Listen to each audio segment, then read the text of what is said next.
আসসালামু আলাইকুম। চাষী জৈব সারের পক্ষ থেকে আমি রিফাত আহসান কৃষক বন্ধুদের কাছে চলে এলাম ড্রাগন ফল সম্পর্কে কিছু তথ্য নিয়ে। ড্রাগন আমেরিকার প্রসিদ্ধ একটি ফল, যা বর্তমানে বাংলাদেশেও ব্যাপক জনপ্রিয়তা অর্জন করেছে। এটি ২০০৭ সাল থেকে বাংলাদেশে সর্বপ্রথম চাষ শুরু হয়।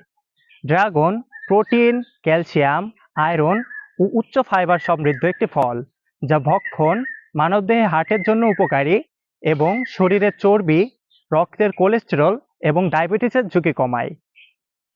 ড্রাগন চারা রোপণের জন্য উপযোগী সময় হলো মধ্য এপ্রিল থেকে মধ্য অক্টোবর এবং চাষের জন্য একমাত্র প্রয়োজনীয় ও উপকারী সার হলো জৈব সার বা গোবরের সার।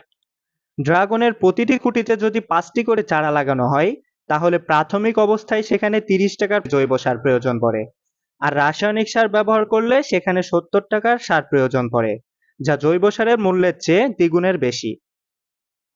মানুষের স্বাস্থ্য ঝুঁকি এড়াতে ফলের রং, স্বাদ এবং ওজন বৃদ্ধির জন্য আমি কৃষক বন্ধুদের রাসায়নিক সারের পরিবর্তে চাষী জৈব সার ব্যবহার করার জন্য আহ্বান জানাচ্ছি।